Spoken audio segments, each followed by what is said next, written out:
¿Qué hicimos? Lo primero, reconocer el problema, que lo teníamos enfrente con las muertes, con el consumo, con la cooptación que estábamos viendo las autoridades. Nos cooptaron a quien estaba encargado de combatir al narcotráfico, a la cabeza, a la máxima autoridad. El presidente Felipe Calderón empezó con un programa que le denominó un programa de limpieza y, como el viejo dicho, el ejemplo por casa empieza.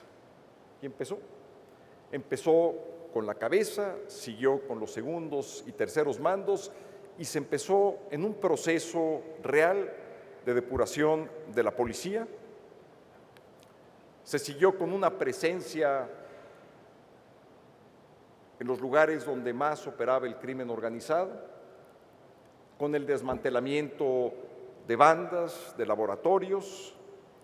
Y del lado del Congreso, que es lo que me interesa también comentarles el día de hoy, nos pusimos de acuerdo con los partidos políticos y el presidente de la República para hacer una serie de reformas que tenían como objetivo primordial restablecer la seguridad pública en el país, la justicia y, sobre todo, bajar los niveles de impunidad. En eso también compartimos cifras muy similares. En México, de cada 100 crímenes, solamente 5 se castigan. Es un porcentaje elevadísimo de impunidad. Todo esto nos hizo hacer una reforma integral al sistema de seguridad y de justicia del país. En primer lugar, en materia de justicia, pasamos de juicios escritos a juicios orales. Esto es algo que entiendo ustedes ya también hicieron en la parte penal. En México traíamos una larga tradición muy pesada. Fue difícil convencer, sobre todo a los juristas más antiguos, de que teníamos que hacer este cambio. Nos costó mucho trabajo, pero finalmente lo pudimos lograr, porque es un cambio que va más allá de la vida institucional, es un cambio cultural. ¿Y por qué lo queríamos hacer de una manera muy determinante? Para acabar con la opacidad de los juzgados. No queríamos ver que se aprendiera a un criminal y que al día siguiente saliera por la puerta, sea del reclusorio o del juzgado, sin saber por qué se había dado ese cambio. ¿Cuál era el motivo de la sentencia? Su fundamento. Y es por eso que llevamos a cabo este cambio, un cambio que estoy seguro nos va a dar muy buenos resultados por la transparencia, que es sin duda el mejor instrumento para combatir la corrupción, las malas decisiones judiciales, estar ahí, estar presentes, poder ver qué dice la defensa, qué dice el Ministerio Público o el fiscal, por qué resuelve el juez de una u de otra manera. También pasamos a hacer un capítulo muy especial para que el Estado tuviera instrumentos muy eficaces para poder combatir el crimen organizado. Instrumentos de arraigo, de prisión preventiva, instrumentos de intervenciones telefónicas y todo esto redondeado con jueces especiales. Jueces que tienen que actuar en minutos para conceder una intervención telefónica, pero finalmente jueces que están sujetos a rendición de cuentas. Es decir, jueces que tienen que actuar con toda la velocidad y la dinámica que implica un juez que se va a involucrar en asuntos del crimen organizado, pero que por otra parte es un juez al cual se le puede exigir la rendición de cuentas. A la par, vimos que había un aspecto que habíamos dejado, si ustedes quieren, a un lado durante algunos años, y era el aspecto económico. Hay que recordar que el narcotráfico, aparte de ser un delito, es sobre todo un negocio. Es más, muchos argumentan que en función de que es un gran negocio se dan los crímenes. Estuvimos pensando qué tipo de instrumentos requería el gobierno para combatir de mejor manera el negocio del crimen organizado, el blanqueo del dinero, la penetración de empresas, de negocios legales, y le dimos un instrumento que le denominamos la Ley de Extinción de Dominio.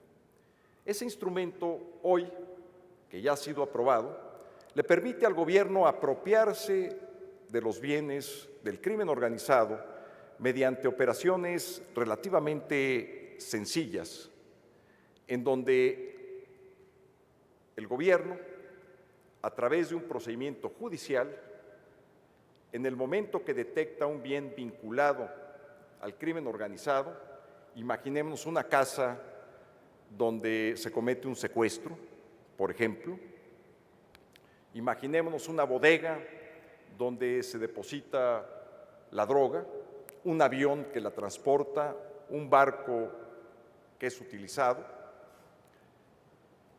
Y mediante este mecanismo, el gobierno va a poder apropiarse y, sobre todo, utilizar los recursos producto de esta apropiación para combatir de una forma eficaz el narcotráfico o el crimen organizado. Les doy solamente un dato.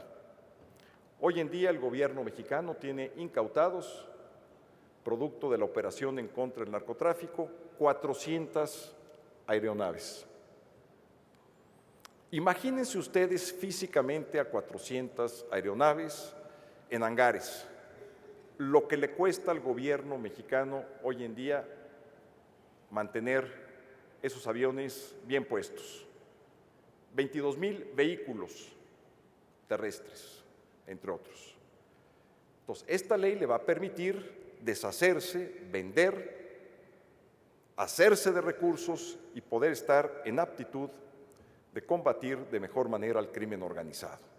Dentro del paquete de reformas, otra ley muy importante, la ley que reordenaba las policías del país. Nosotros somos una república federal, es decir, tenemos 3 niveles de gobierno: federal, local y municipal. Si nosotros agrupamos todas las policías en una, tendríamos alrededor de 400,000 policías en todo el país. Un ejército, 400,000 policías, de las cuales 370,000 son policías municipales y locales. Solamente alrededor de 30,000 es el número de la Policía Federal. Aparte está, por supuesto, las Fuerzas Armadas, el Ejército y la Marina. De esas policías, las municipales, solamente son 2,000. Imagínense ustedes poner de acuerdo en este esquema de arreglo institucional a 2,000 corporaciones policiales en el país, el reto que es, más 32 estatales y una federal.